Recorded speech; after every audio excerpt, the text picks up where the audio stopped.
You're welcome back to Channel Sport this morning. It's time to talk about Sunday Oliseh, former Super Eagles coach and former Super Eagles captain as well too. The last time he was in a coaching position was with the Super Eagles of Nigeria. We know how that turned out. He resigned, citing irreconcilable differences with the NFF, and he went on to the Netherlands and got a job with Fortuna Sittard in the Jupiler League. That's in the second division. A lot of people thought, okay, that's a very difficult one to take, but he has proven everyone wrong by leading that side from relegation strugglers to the top of the division, and they're well placed to qualify into the Eredivisie. Yemi, Sunday Oliseh has done a remarkable job as a coach of Fortuna Sittard, and he's looking very likely, barring any dramatic loss of form. With the momentum they have on their side now, it looks like Sunday Oliseh might just lead that side into the Dutch Eredivisie. And we might have a coach, a Nigerian coach, in the top tier next season in Europe. That would be awesome. Very, very remarkable achievements. It doesn't matter how you feel about Sunday Oliseh. This is remarkable.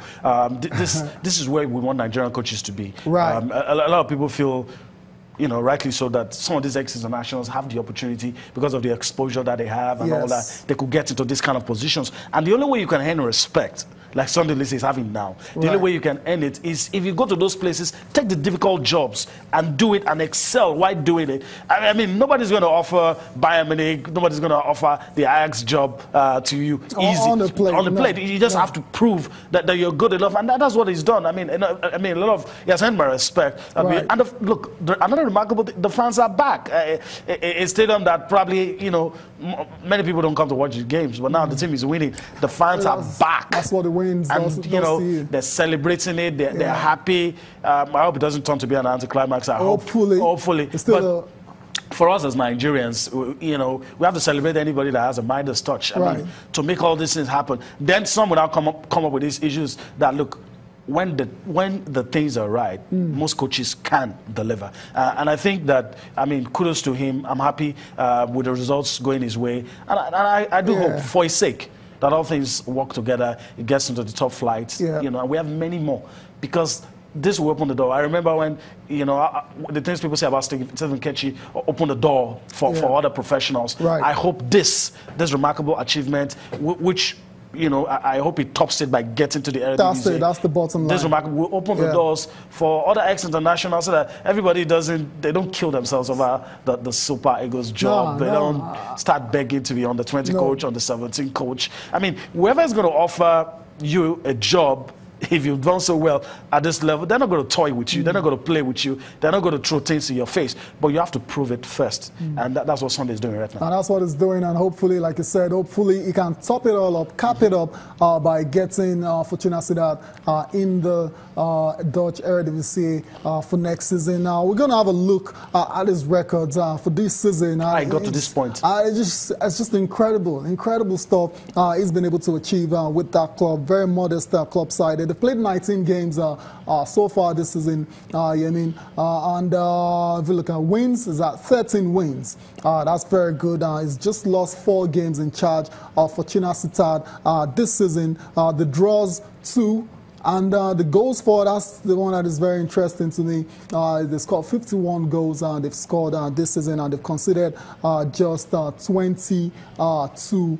So that's very decent. And the position, that's the most important stats here. They're top of the league, and they're looking really good for the Dutch Eredivisie next season. So what more can we say about Sunday Oliseh, other than to wish Sunday all the best as he attempts to bring Fortuna Sittard into the Dutch Eredivisie next season. Surely we'll continue to monitor his progress in the Netherlands. Let's move on with the show now quickly, and let's go and talk about, we'll talk about the English Premier League and Boxing Day action.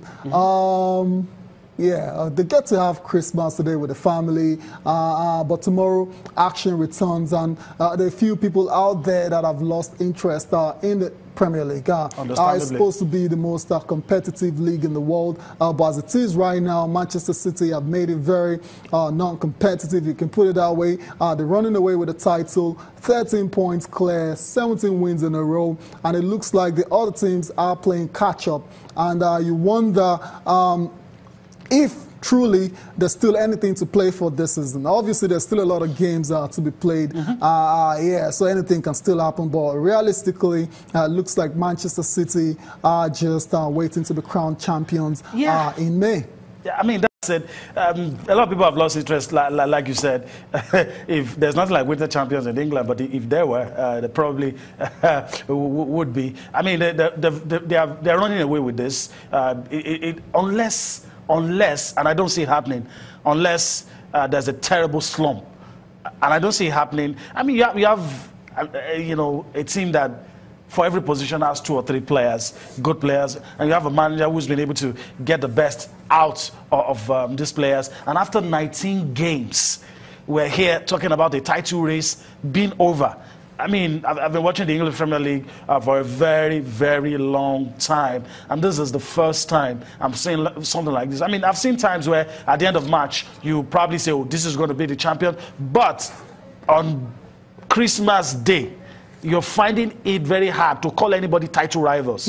Very, very difficult. I mean, the nearest person, Manchester United, I can't call them rivals, you know. And it's not just the points gap. It's the way they've beaten anyone that you could say is a rival. It's the way they've beaten anyone. Beaten City, beaten Chelsea, Arsenal, Liverpool, Spurs. And some of those games, some people have gone as far as saying it looked like training matches. I mean, that's how dominant this team has been. So I don't know. I mean, you have a lot of players who are even not able to, you know, get into that team, and it's interesting to see what happens in that one. Maybe players like Yaya Toure, Bernardo Silva. I mean, what they have to do to really break Danilo and the likes to break into that. These are the fixtures for tomorrow, Tayo. I mean, a lot of interesting ones, but then again, you look at, you know, some of the teams, and you ask yourself,